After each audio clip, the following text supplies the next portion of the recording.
After she pays for my trip, I'll throw her in a nursing home. I heard this when my daughter-in-law forgot to hang up the phone. I panicked. I really paid for her one-way ticket, but when I decided to freeze her cards, I'm glad to have you here. Follow my story until the end and comment the city you're watching from, so I can see how far my story has reached. The words hit me like a physical blow to the chest. I was standing in my kitchen, holding the cordless phone that had been ringing moments before. Sandra had called asking about some minor detail regarding her upcoming European vacation, the one I'd been so excited to pay for. She'd painted it as a second honeymoon with my son Michael, something they desperately needed to reconnect after 15 years of marriage. I'd been thrilled to help. At 72, what else was my money for if not to make my family happy? The trip cost nearly $8,000. But seeing Sandra's face light up when I offered to pay had felt worth every penny. She'd hugged me so tightly that day, calling me the most generous mother-in-law in the world. But she hadn't hung up properly. The line stayed connected, and I heard her talking to someone else. Probably her sister Karen, based on the familiar tone. I swear, Karen, this old woman is so gullible. Sandra's voice crackled through the phone speaker. She just handed over $8,000 without even asking questions. Michael thinks I should wait until after the trip to bring up the nursing home thing, but honestly, I'm getting tired of pretending to care about her little stories and complaints. My hands started trembling. I should have hung up. I should have given them privacy. But something in Sandra's tone, a coldness I'd never heard before, kept me frozen in place. The best part is, she actually thinks we're grateful, Sandra continued with a laugh that made my stomach turn. Like, does she really believe we want to spend our vacation thinking about her? This trip is about getting away from all that responsibility. Once we get back, refreshed and tan, we'll start looking at those facilities. I already found 3 good options that take Medicaid. I sank into my kitchen chair, my legs suddenly unable to support me. Medicaid? I wasn't poor. I had savings, investments, a house that was paid off. Why would Sandra be looking at Medicaid facilities unless she planned to take everything I had first? The timing is perfect, Sandra went on. She's been having those senior moments lately, forgetting where she put her keys, repeating stories. It'll be easy to convince people she needs professional care. Michael's already on board. He's tired of her calling every day, wanting to come over for dinner, needing help with little things. He thinks it's time she had professional supervision. Those senior moments Sandra mentioned weren't signs of dementia. They were signs of loneliness. I forgot my keys because I was distracted thinking about how quiet my house was. I repeated stories because I was desperate for conversation, for someone to listen to me. And I called them every day because they were my only family since my husband Harold died 5 years ago. I figure we give it a month after we get back, Sandra continued. Let her feel useful one more time by helping us with some made-up emergency. Maybe tell her Michael needs surgery or something. Get her to sign over power of attorney for her own good. Then boom, she's in a nice facility where trained professionals can take better care of her than we ever could. The way she said trained professionals dripped with sarcasm. She wasn't thinking about my well-being. She was thinking about getting me out of her way while keeping access to my money. The house alone is worth $300,000, Sandra said, plus whatever she has in savings and investments. Michael thinks there's probably close to $500,000 total. Not bad for putting up with an old lady's neediness for a few more weeks. $500,000. They'd been calculating my worth like I was already dead. My chest felt tight, and for a moment I worried I might be having a heart attack. The stress, the shock, the complete betrayal of trust, it was overwhelming. But then I heard Sandra's voice again, and instead of pain, I felt something else rising in my chest, something harder and colder. I just have to keep playing the loving daughter-in-law role until after the trip, Sandra said. Smile when she shows me pictures of Michael as a baby for the 100th time. Pretend to care about her garden or her book club stories. Act grateful for her generous gift. God, if she only knew how much I resent having to perform gratitude for money that should have been ours years ago anyway. Money that should have been theirs? I'd worked for 40 years, saved every penny, sacrificed vacations and luxuries so I could leave something for Michael. But apparently, they thought they were entitled to it now, while I was still alive, still capable of making my own decisions. The best part is she'll probably thank us for putting her somewhere safe. Sandra laughed again. She's so desperate for approval. She'll convince herself we're doing it out of love. We won't have to feel guilty because she'll actually be grateful. That laugh, cruel and calculating, finally broke whatever spell had kept me listening. I hung up the phone with shaking hands and sat in my kitchen as the late afternoon sun slanted through the windows Harold had installed when we first bought this house 35 years ago. The silence felt different now. Before, it had been lonely. Now, it felt dangerous. I was alone in this house with no one to protect me from people who saw me as nothing more than a bank account with an inconvenient old woman attached to it. I thought about all the times Sandra had complimented my cooking, asked for my recipes, brought her children over to visit their grandmother. Had it all been performance? Had every hug, every "I love you too, Mom Ruth," every grateful smile been calculated manipulation? My hands were still shaking as I reached for my purse and pulled out my checkbook. There, in my own handwriting, was the check I'd written just 2 days ago. $8,000 made out to Romantic European Getaways Travel Agency. I'd been so proud to give them this gift, so happy to see Sandra's excitement. The irony was bitter.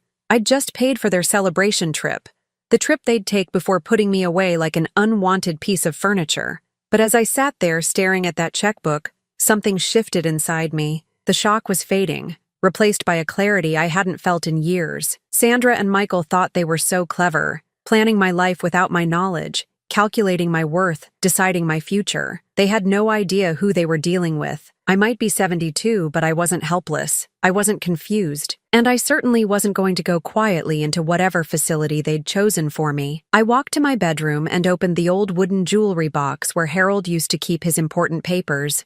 In the back, behind my grandmother's pearls, was a business card that was 5 years old but still valid. Margaret Hayes, estate attorney. She'd handled Harold's will and had told me to call if I ever needed anything. It was time to make that call. Sandra wanted to play games with my money and my life? Fine. But she was about to learn that this particular game had rules she didn't know about, and I was much better at it than she could possibly imagine. The phone felt steadier in my hand this time as I dialed Margaret's number. Sandra and Michael thought they held all the cards, but they'd made one crucial mistake. They'd underestimated me.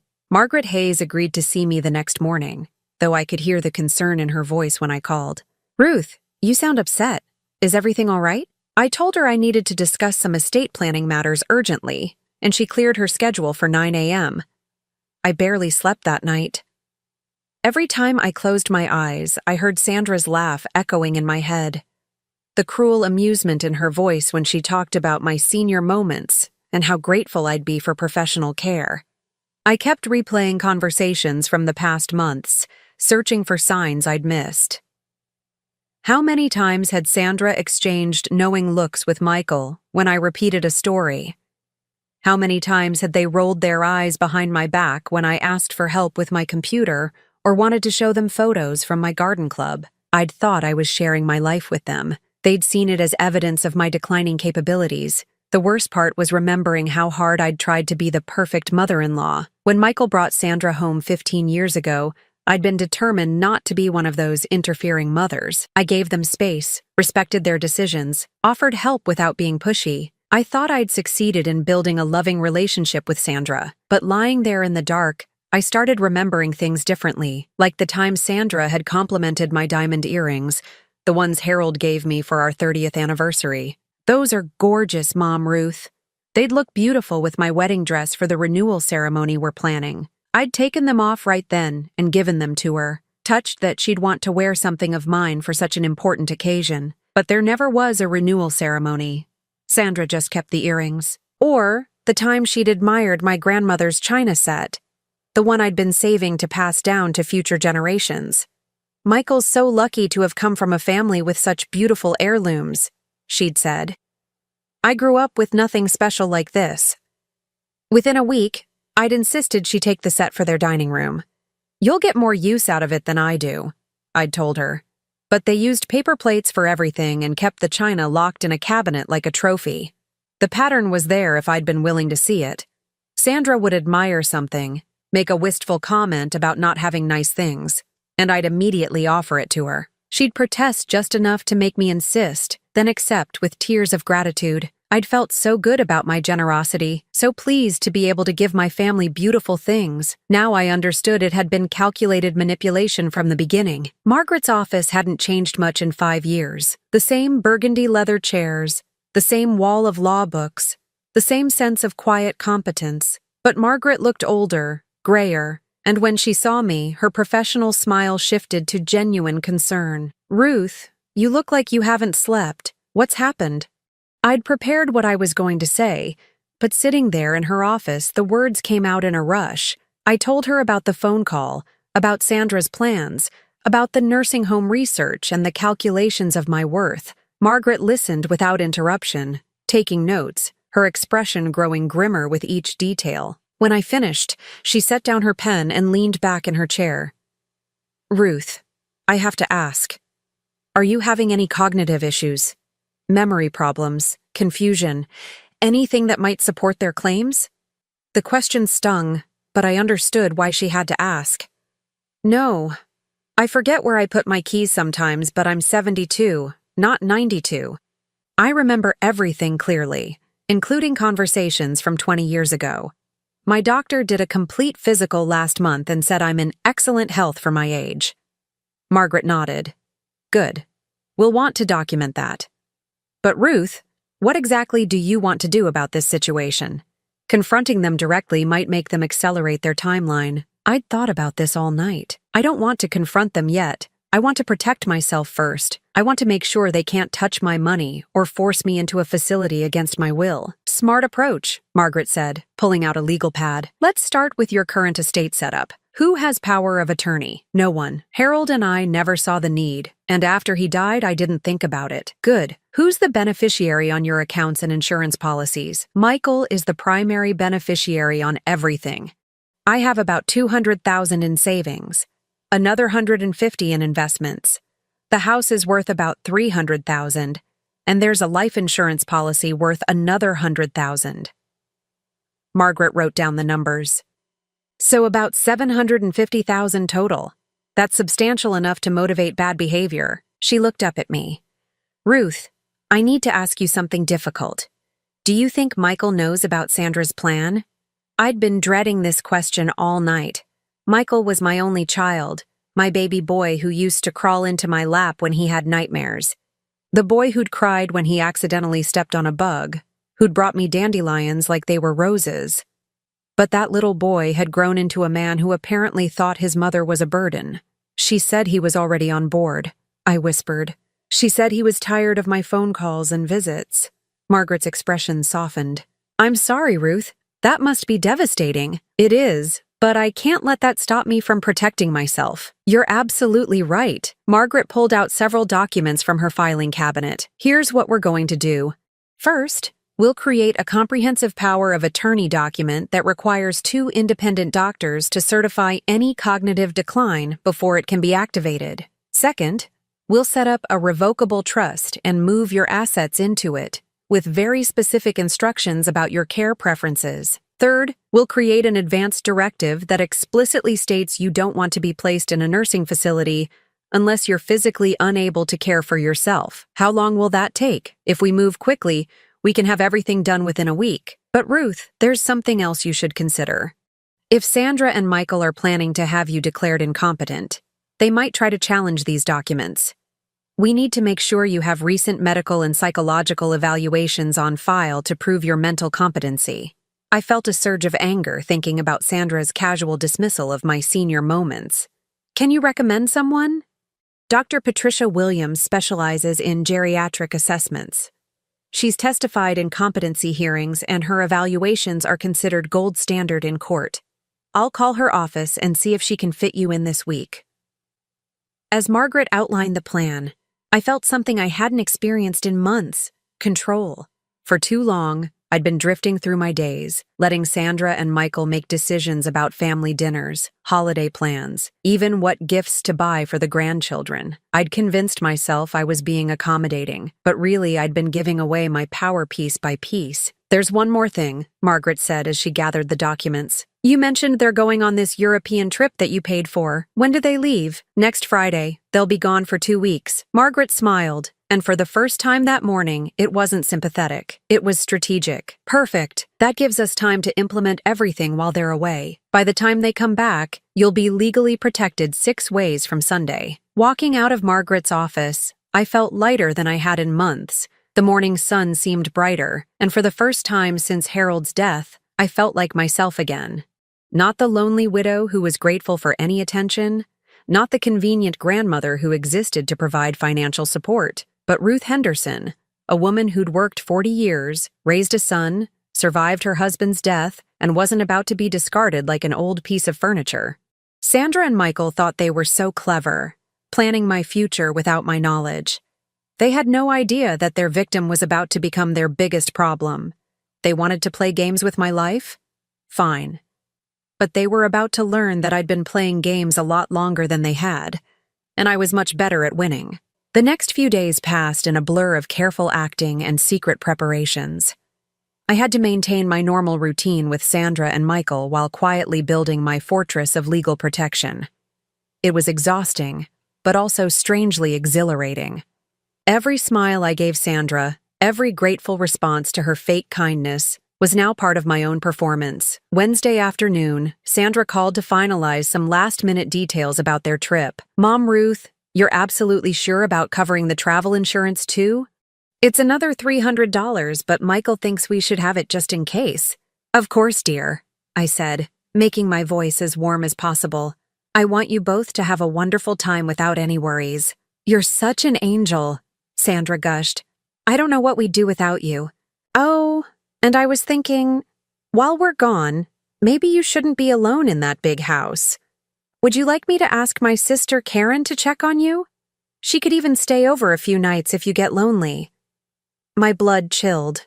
Karen would be Sandra's spy, reporting back on my activities, my visitors, my mail.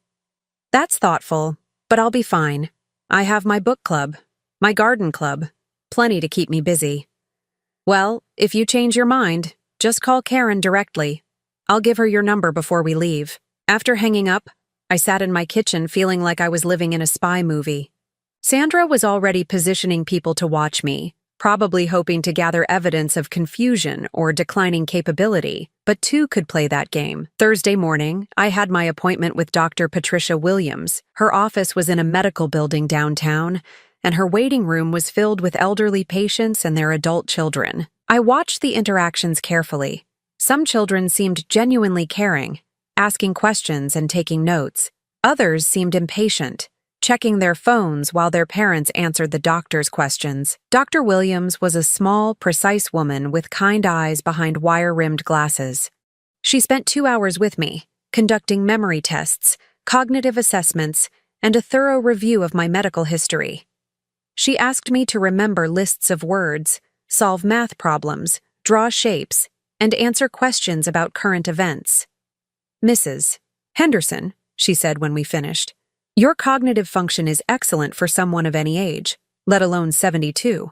Your memory is sharp, your reasoning is clear, and your judgment appears sound. I'm going to prepare a comprehensive report documenting your mental competency. Doctor, can I ask you something? If someone wanted to have me declared incompetent, what would they need to prove?" Her expression grew serious. "They would need medical evidence of significant cognitive decline, documented instances of poor judgment that put you at risk, and testimony from people who interact with you regularly. Based on what I've seen today, anyone making such a claim would need fabricated evidence." That afternoon, I returned to Margaret's office to sign the documents she'd prepared. The power of attorney required 2 independent physicians to certify any cognitive decline. The trust protected my assets from anyone who might try to claim I was incompetent when I created it. The advance directive spelled out my care preferences in clear, unambiguous language. "Ruth," Margaret said as I signed the last page, "there's something else we should discuss. What if they try to manipulate you emotionally? Claim you're hurting Michael, or that you're being cruel to your grandchildren?" I'd been thinking about this too. Michael had 2 children, Emma, who was 16, and Jake, who was 14. They were good kids, but I rarely saw them anymore. Sandra always had excuses why they couldn't visit, why they were too busy with school and activities. "The grandchildren barely know me anymore," I said sadly. "Sandra's made sure of that. She's been isolating me from them for years. That's another pattern we see in these situations, Margaret nodded. The manipulator isolates the victim from other family members so they become the primary relationship. It makes the victim more dependent and gives the manipulator more control. Friday morning came faster than I expected. Sandra and Michael were leaving for the airport at noon, and Sandra had insisted on coming over for coffee before they left. "I want to say goodbye properly," she'd said. "And maybe you could give me that recipe for your chocolate chip cookies? I'd love to try making them while we're at the hotel." She arrived at 10, looking excited and beautiful in her new travel outfit. She'd clearly spent money getting ready for this trip. Her hair was freshly highlighted, her nails professionally done, and she was carrying a new purse that probably cost more than most people spent on groceries in a month. "Mom, Ruth, you look wonderful," she said, hugging me tightly. "Are you excited for us? I can't believe we're finally taking this trip." "I'm thrilled for you both," I replied, pouring her coffee in my second-best china. I'd learned my lesson about using the good stuff around Sandra. "I brought something for you," she said, pulling a small wrapped box from her purse. "I saw this at the jewelry store and thought of you." Inside was a simple pendant necklace, the kind you'd find at a department store for $30. I'd just spent $8,000 on their vacation, and she'd brought me a trinket that cost less than what I spent on groceries each week. "It's lovely, dear. Thank you." "I thought you could wear it and think of us while we're gone," she said, then leaned forward conspiratorially. "Michael's so excited. He's been working so hard lately, and this trip is exactly what he needs. You know how stressed he gets." I did know. Michael had always been prone to anxiety, even as a child, but I also knew that most of his recent stress came from the pressure Sandra put on him to provide a lifestyle they couldn't afford on his income alone. "Where are you most excited to visit?" I asked, playing my part. "Oh, everywhere. Paris, Rome, Barcelona. We're doing a wine tour in Tuscany, and Michael booked us a cooking class in Lyon. And the hotel in Paris has a spa that looks absolutely divine." I listened to her chatter about their planned activities, mentally calculating the cost. $8,000 was just the beginning. They'd probably spend another $5,000 on meals, shopping, and activities. Money they didn't have, which meant they'd come home in debt, which meant they'd need my help even more. Which was exactly why they wanted me in a nursing home, so they could access my savings without having to ask permission or pretend gratitude. "I should get going," Sandra said finally, checking her watch. "Michael gets nervous if we're not at the airport early. But Mom, Ruth, I want you to know how much this means to us. You're the most generous person I know." She hugged me again, and I smelled her expensive perfume, saw her perfect makeup, felt the softness of her cashmere sweater. Everything about her was polished and beautiful and completely fake. "Have a wonderful time," I said. "Don't worry about anything here. Just enjoy yourselves." "We will. And when we get back, maybe we can plan something special for your birthday next month." I was thinking about that lovely restaurant downtown, the one with the jazz band. My birthday. Sandra had forgotten it for the past 3 years running, only remembering when Michael reminded her days later. Now, suddenly, she was planning celebrations because she thought it might be my last birthday outside a nursing home. After she left, I stood at my kitchen window watching her drive away in the car I'd helped them buy. The house felt different now, not lonely, but peaceful. For the next 2 weeks, I wouldn't have to pretend. I wouldn't have to smile when Sandra made subtle digs about my age or my forgetfulness. I wouldn't have to listen to Michael's increasingly impatient sighs when I asked for help with technology. I was free to be myself, and more importantly, I was free to protect myself. Margaret had given me a list of tasks to complete while they were gone. First, I needed to visit my bank and remove Sandra's name from my emergency contact list. Second, I needed to change the locks on my house, something Margaret insisted on for security reasons. Third, I needed to meet with my financial advisor to move my investments into the new trust. But before I did any of that, I wanted to visit my safety deposit box. There were documents there I hadn't looked at in years, things Harold had insisted we keep secure. I had a feeling I was going to need every piece of ammunition I could find. As I gathered my purse and car keys, I caught sight of myself in the hallway mirror. I looked different somehow, more alert, more determined. The woman staring back at me wasn't a helpless widow waiting to be discarded. She was someone who'd spent 40 years working, saving, and planning for the future. Sandra and Michael thought they knew what that future looked like. They were about to discover how wrong they were. The first thing I did after Sandra and Michael left for the airport was drive to my bank. I'd been banking at First National for 30 years, and the manager, Robert Chen, had handled my account since Harold died. He knew me well enough to be genuinely concerned when I asked to speak with him privately. "Mrs. Henderson, is everything all right? You seem upset." I'd prepared for this conversation, knowing I needed to be careful about what I revealed. "Robert, I need to make some changes to my accounts. I want to remove my daughter-in-law as an emergency contact and beneficiary." His eyebrows raised slightly. "Of course we can do that. May I ask why? Last time we spoke, you mentioned how helpful Sandra was with your financial matters. That was the problem. I'd been too trusting, too eager to show how wonderful my relationship with Sandra was. I'd painted myself as a grateful mother-in-law blessed with a caring family. Now I needed to undo that narrative without revealing too much. I've decided I want to simplify things," I said carefully. "Keep my financial affairs more private." Robert nodded, though I could see he sensed there was more to the story. We spent an hour updating my accounts, removing Sandra's access to my emergency contacts, and setting up new security protocols. I also requested that any inquiries about my accounts be directed to me personally, with no information given to family members. "Mrs. Henderson," Robert said as we finished, "I hope you don't mind me asking, but these changes seem quite sudden. If you're having any concerns about financial abuse or manipulation, we have resources to help." The kindness in his voice almost made me break down. For months, I'd felt so alone, so unsure of my own perceptions. Having a professional validate that my concerns were legitimate was more comforting than I'd expected. "Thank you, Robert. I'm just being cautious." My next stop was the locksmith. I'd never changed the locks in all the years I'd lived in this house, but Margaret had insisted it was necessary.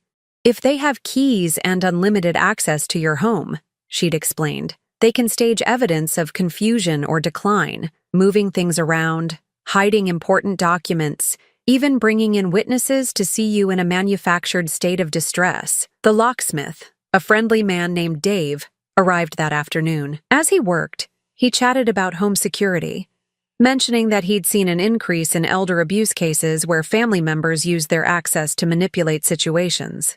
"The sad thing is," Dave said, installing the new deadbolt, "most of these seniors never see it coming.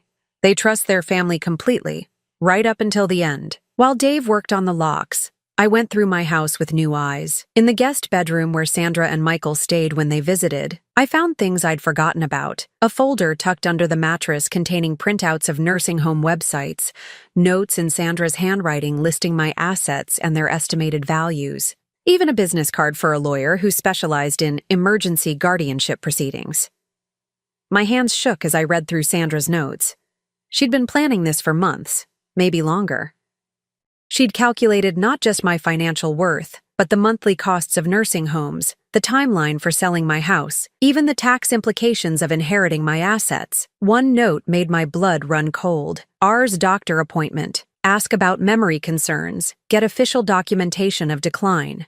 Sandra had been planning to accompany me to my next medical appointment, armed with fabricated stories about my confusion and forgetfulness, hoping to get a doctor to document cognitive problems that didn't exist. I gathered all the papers and put them in a bag to take to Margaret. This was evidence of premeditation, proof that Sandra's plan wasn't a spontaneous idea, but a carefully orchestrated scheme. Tuesday morning, I met with my financial advisor, Janet Morrison. Like Robert at the bank, Janet had worked with Harold and me for years. She was a no-nonsense woman in her 50s who'd built her practice on serving retirees and widows. "Ruth, Margaret Hayes called yesterday to discuss setting up your new trust. She mentioned you're making some significant changes to your estate planning." "That's right. I want to move all my investments into the trust and change my beneficiary designations." Janet pulled up my files on her computer. "You currently have Michael listed as primary beneficiary on everything. Your IRA, your investment accounts, even your life insurance. Are you sure you want to change all of that?" "I'm sure." "Can I ask what prompted this decision? Last time we met, you were talking about ways to help Michael and Sandra with their financial goals." I'd been dreading this question, but I'd prepared an answer. "I've realized I need to think more carefully about my legacy. I want to make sure my money goes to causes I care about, not just automatically to family. Janet nodded slowly. That's actually very wise. Many people assume their children will use inherited money responsibly, but that's not always the case. We spent 2 hours restructuring everything. I kept Michael as a beneficiary, but reduced his inheritance to 25% of my estate. The rest would go to charities I'd supported for years, the local animal shelter, the literacy program at the library, the fund for low-income seniors that helped pay for medications and home care. Ruth, Janet said as we finished, I have to tell you, this is one of the most thoughtful estate plans I've seen. You're providing for your family while also supporting causes that clearly matter to you. If only she knew the real reason for my sudden philanthropy. But the truth was, sitting in her office, making decisions about my legacy, I felt proud of what I was doing. Sandra and Michael would still inherit a substantial amount, but they wouldn't get everything, and more importantly, they wouldn't get it automatically. The trust I'd established required them to demonstrate genuine need and responsibility before receiving any funds. Wednesday brought an unexpected visitor. Karen, Sandra's sister, rang my doorbell around lunchtime. I'd been expecting this. Sandra had mentioned giving Karen my number, but seeing her on my porch still made my heart race. Ruth! I hope you don't mind me stopping by. Sandra asked me to check on you while they're away. Karen was younger than Sandra, maybe 35, with the same blonde hair and practiced smile. She was carrying a casserole dish and wearing an expression of exaggerated concern. That's sweet of you, but I'm doing fine. Sandra was worried you might get lonely rattling around in this big house all by yourself. Mind if I come in for a minute? I couldn't refuse without seeming rude, so I led her to the kitchen. Karen set down the casserole and looked around with obvious curiosity, her gaze lingering on the family photos, the medicine cabinet visible through the bathroom door, the stack of mail on the counter. Sandra says you've been having some memory issues lately, Karen said casually. Forgetting things, getting confused about appointments. That must be scary. I don't know what Sandra told you, but my memory is fine. Karen smiled sympathetically. Of course it is. Sometimes family members worry more than they need to. But it's good that you have people looking out for you. Living alone at your age can be risky. Every word out of her mouth sounded like it came from a script Sandra had written. Karen was here to assess my mental state, to look for evidence of confusion or decline that Sandra could use later. Would you like some coffee? I offered, playing the part of the gracious hostess. That would be lovely.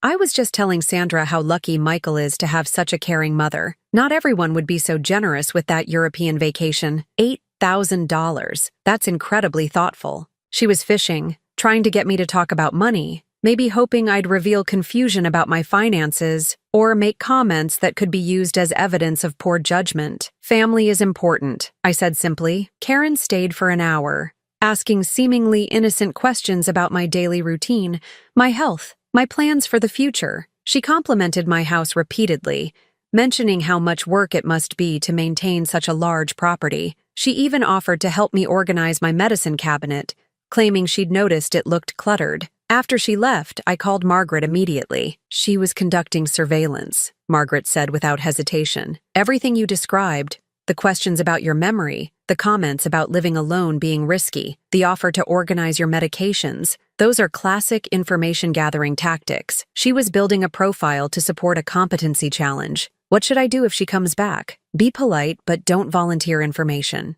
Don't let her into your house unsupervised. And definitely don't let her handle your medications or important documents. And Ruth, document everything. Write down what she said, when she visited, what she seemed most interested in. That evening, I sat in my living room with a notebook, writing down every detail of Karen's visit. As I wrote, I realized how orchestrated it had been. The casserole was an excuse to get inside. The comments about my memory were fishing expeditions. The observations about my house being too big were setting up arguments for why I needed assisted living.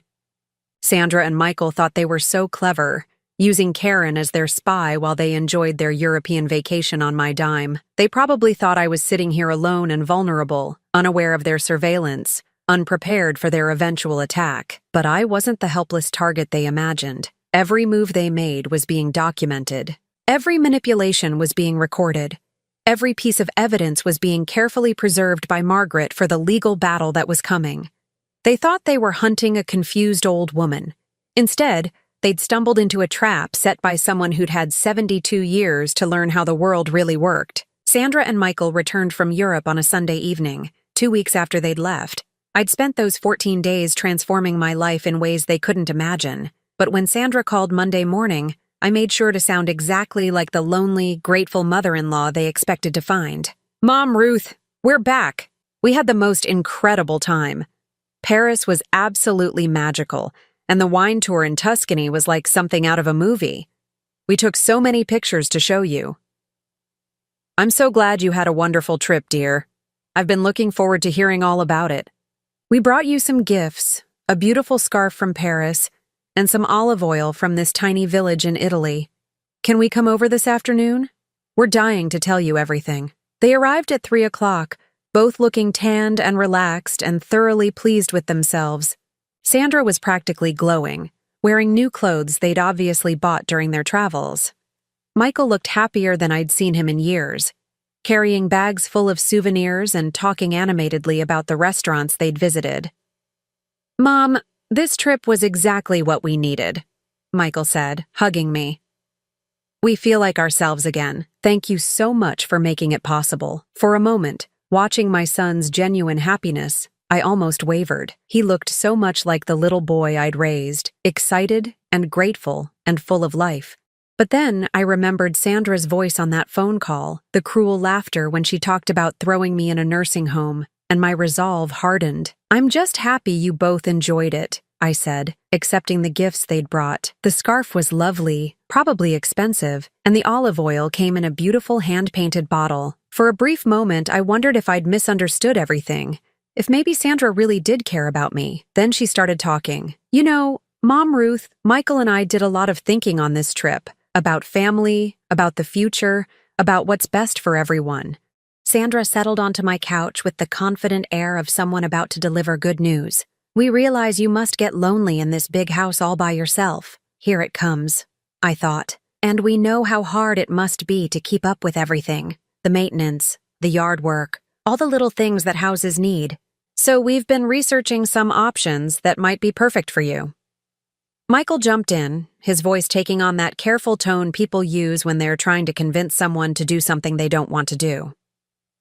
"Mom, there are some really nice senior communities around here.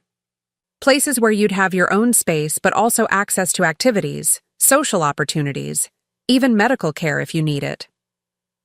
"We visited some websites while we were in the hotel," Sandra added. "The pictures looked beautiful, like cruise ships on land, organized activities, group meals, even transportation for shopping and appointments." I sat quietly, letting them build their case, watching the performance I'd been expecting for 2 weeks. They were so confident, so sure that their European vacation had given them the moral authority to reorganize my life. "The best part is, you wouldn't have to worry about anything anymore," Sandra continued.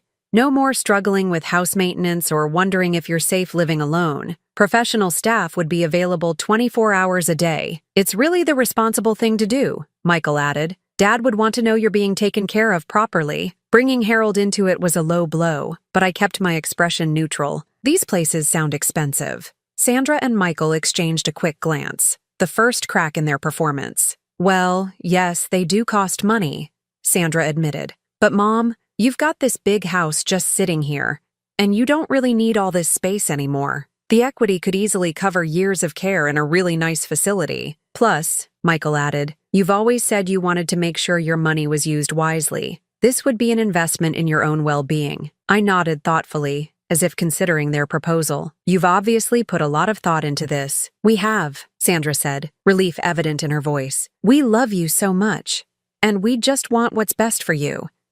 We've even made some preliminary inquiries. Nothing binding, of course, just to get an idea of availability and costs." "How thoughtful. And when were you thinking this might happen?" "Well," Michael said, shifting uncomfortably, "sooner is probably better than later." These places often have waiting lists, and at your age, it's better to make the transition while you're still healthy and can adapt easily. At my age, as if 72 was ancient, as if I was already 1 foot in the grave. I see. And you've already looked into specific facilities? Sandra pulled out her phone with barely contained excitement. Actually, yes. There's one called Sunny Meadows that looks perfect. It's only 20 minutes from our house, so we could visit all the time. They have a lovely garden, a library, even a beauty salon. She showed me pictures on her phone, generic stock photos of smiling elderly people in a sterile institutional setting, the kind of place where people went to wait to die. It looks very nice, I said calmly. What did you find out about costs? About $4,000 a month for a basic apartment, Michael said. More if you need additional services. But the house should easily cover several years. $4,000 a month, $48,000 a year. In 5 years, they'd have burned through nearly $250,000 of my money, and I'd be trapped in an institution I never chose. That does seem reasonable, I said, and watched their faces light up with triumph. So you'll consider it? Sandra asked eagerly. Oh, I've done more than consider it. I've made my decision. The shift in the room was immediate.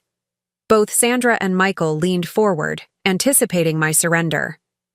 I've decided that anyone who would plan to throw their mother into a nursing home while she's paying for their European vacation is someone who doesn't deserve to inherit a single dollar from me. The silence that followed was deafening. Sandra's mouth fell open. Michael blinked rapidly, as if he couldn't process what he'd heard. Mom, what are you talking about? Michael asked weakly. I reached into the side table drawer and pulled out a folder containing printouts of the documents I'd found in their guest room, along with a transcript of the phone conversation I'd overheard. I'd had Margaret's office prepare everything neatly, professionally, like evidence in a court case. I'm talking about this, I said, sliding the folder across the coffee table. Your wife's research into nursing homes, her calculations of my net worth, her timeline for getting me declared incompetent. I'm talking about the phone conversation where she laughed about throwing me in a nursing home after I paid for your trip. Sandra's face went white, then red, then white again. You were eavesdropping on my private conversations? You forgot to hang up the phone, I said calmly. And it wasn't private when you were discussing my life and my money. Michael grabbed the folder and started reading, his face growing paler with each page. Sandra, what is this? These notes about Mom's assets, about guardianship proceedings. Did you really write all this? I was just researching options, Sandra said desperately, making sure we were prepared in case Mom needed help. This isn't what it looks like. Really? I asked, because it looks like you've been planning to steal my life savings and warehouse me in an institution while pretending it's for my own good. That's not. We would never. Sandra was stammering now, her careful composure completely shattered. You said, and I quote, after she pays for my trip, I'll throw her in a nursing home. You laughed about how gullible I am. You called me the old woman and talked about how tired you were of pretending to care about my stories. Michael looked like he might be sick. Mom, if Sandra said those things, I had no idea. Actually, you did, I interrupted, pulling out another sheet of paper. According to these notes, you were already on board with the nursing home plan. You were tired of her calling every day and thought it was time I had professional supervision. The betrayal on Michael's face as he realized I knew about his involvement was almost painful to watch. Almost. Mom, I never said those exact words. Maybe not those exact words, but you agreed to the plan. You participated in it. You were willing to let your wife manipulate me into signing over my independence so you could live comfortably on my money. Sandra suddenly found her voice again, and her tone shifted from defensive to aggressive. You know what? Fine. Maybe I did say those things, but it's true, Ruth. You are getting older. You do forget things. You do need more help than you used to. We were trying to plan for the inevitable. The inevitable, I repeated.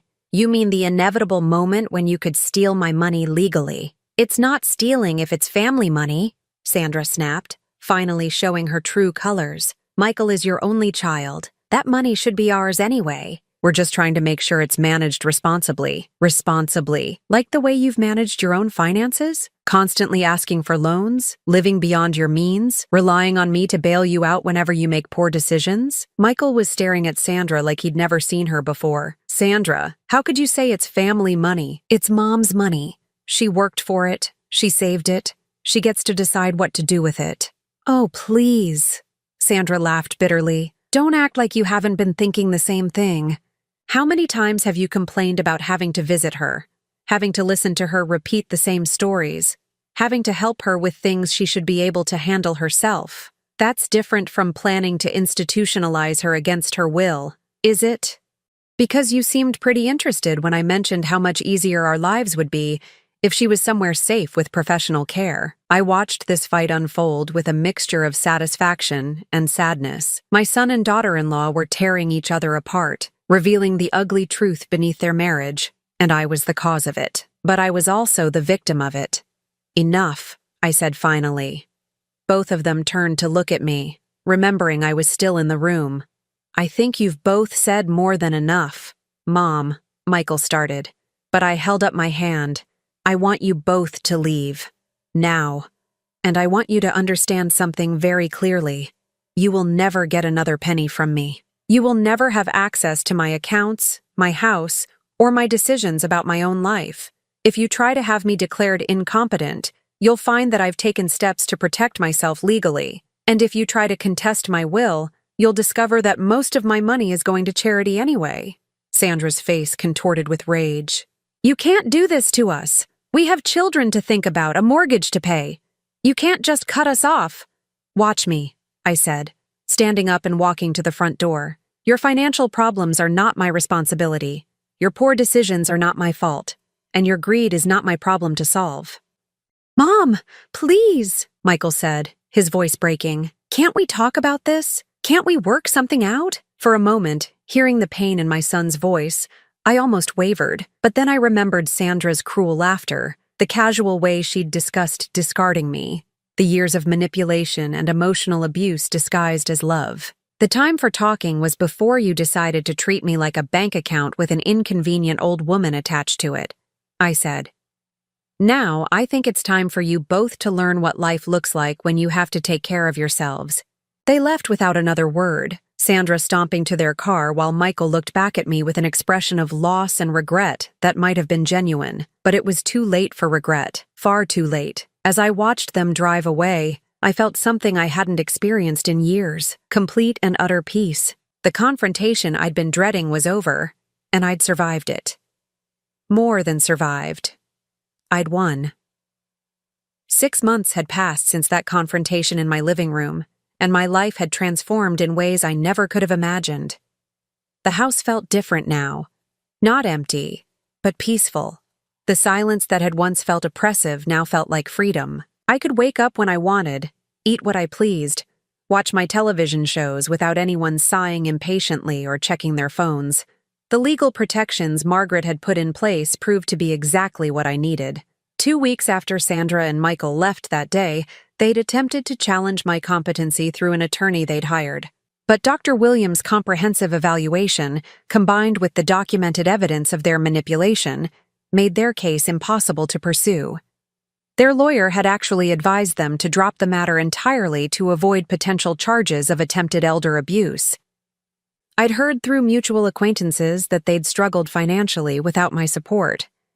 Michael had been forced to take a second job, and Sandra had gone back to work full-time for the first time in years.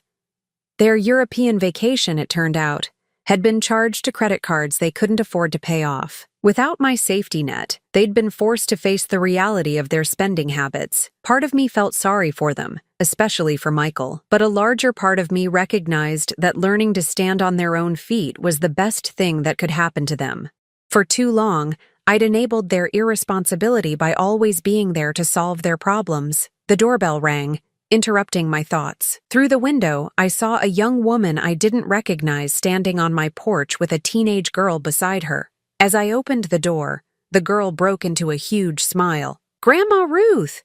It was Emma, my 16-year-old granddaughter, though she looked older than when I'd last seen her 8 months ago. She was taller, her face more mature, but her eyes still held the warmth I remembered from when she was little. "Emma!" I hugged her tightly, breathing in the scent of her shampoo, feeling how much she'd grown. "What are you doing here?" "This is my friend's mom, Mrs. Patterson," Emma said, gesturing to the woman beside her. "She drove me over because I really wanted to see you." Mrs. Patterson smiled warmly. "Emma's been talking about you constantly.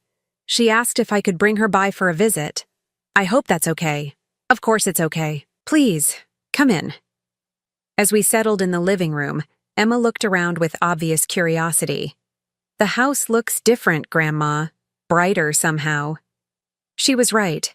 I'd redecorated in the months since the confrontation, choosing colors that made me happy instead of the neutral tones Sandra had always preferred. I'd hung new artwork, rearranged furniture to suit my needs, and turned Harold's old office into a craft room where I could pursue the hobbies I'd abandoned years ago. I've made some changes, I said. How are you, sweetheart? How's school? Good. Really good, actually. I made varsity soccer, and I'm taking AP Art History, which I love. Emma paused, then looked down at her hands.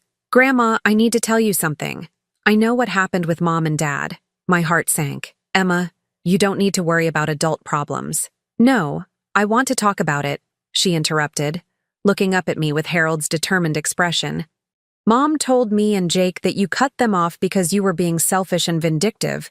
But Dad told me what really happened, about Mom's plan to put you in a nursing home, about the things she said about you. Mrs. Patterson shifted uncomfortably. Emma, maybe this isn't. It's okay, I told her, then turned back to Emma. What did your father tell you? He told me about the phone call you overheard, about the research Mom did, about how they were planning to use your money and then put you away. He cried when he told me, Grandma. I've never seen my dad cry before. My throat tightened. Despite everything, knowing that Michael felt genuine remorse provided some comfort. He said he went along with it because Mom convinced him it was for your own good, but that he realized afterward how wrong it was. He's been trying to figure out how to apologize to you, but he doesn't think you'll ever forgive him. And what do you think about all of this? I asked carefully. Emma was quiet for a moment, choosing her words carefully. I think what Mom planned was horrible, and I think Dad should have stood up to her instead of going along with it. But I also think maybe you both made mistakes. What kind of mistakes do you think I made? I think you made it too easy for them to take advantage of you. Mom's always been kind of manipulative, even with me and Jake. She has ways of making you feel guilty if you don't do what she wants, but you kept giving her what she wanted, so she kept pushing for more. The wisdom in my 16-year-old granddaughter's words was startling. She'd identified the exact dynamic that had enabled Sandra's behavior for so many years. You're very perceptive, I said. I get that from you, Emma smiled. Mom always said I was too much like my grandmother for my own good. I think she meant it as an insult, but I took it as a compliment. Mrs. Patterson spoke up gently. Emma's been having a hard time at home since all this happened. Her parents are, well, they're struggling, fighting a lot, blaming each other. She asked if she could spend some time with you, if you're open to that. I would love that, I said immediately. But Emma, what about your parents? Won't they object? Dad said I could make my own decisions about whether to see you.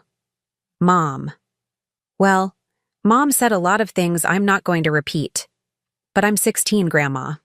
I'm old enough to choose who I want in my life.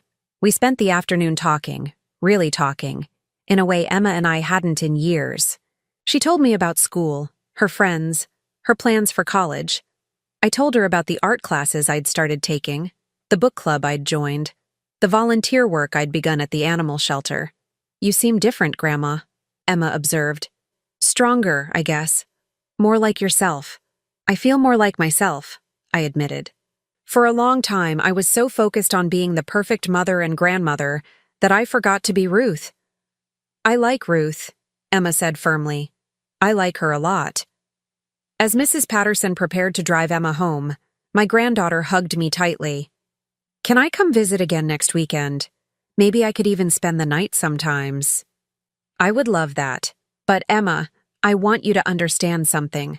I will always love your father, and I hope someday we can rebuild our relationship. But I will never go back to the way things were before.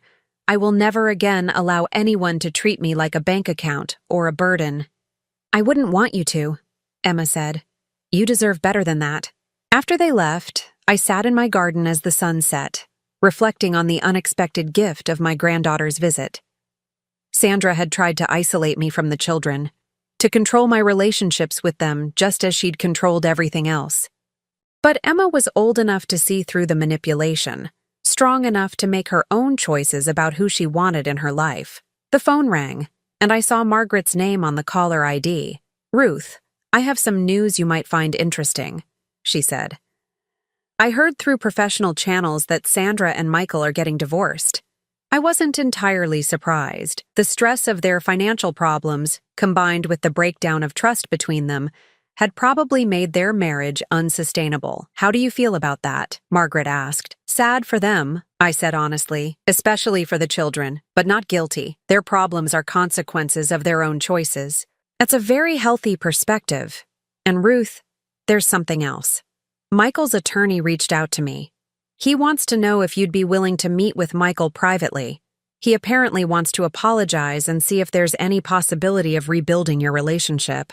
I considered this. 6 months ago, I would have said yes immediately, desperate for any chance to reconcile with my son. But I'd learned a lot about myself in those months, about the difference between love and enabling, between forgiveness and being a doormat. Tell his attorney that I'm open to meeting with Michael, but only under certain conditions. First, Sandra cannot be involved in any way. Second, any relationship we rebuild will be based on mutual respect, not financial dependency. And third, he needs to understand that trust, once broken, takes time to rebuild. "I'll relay that message," Margaret said. "Ruth, I have to tell you, you've become one of my favorite clients. The way you've handled this situation, the strength you've shown, it's inspiring." After hanging up, I walked through my house, turning on lamps as darkness fell. Every room reflected my choices now, my preferences, my personality.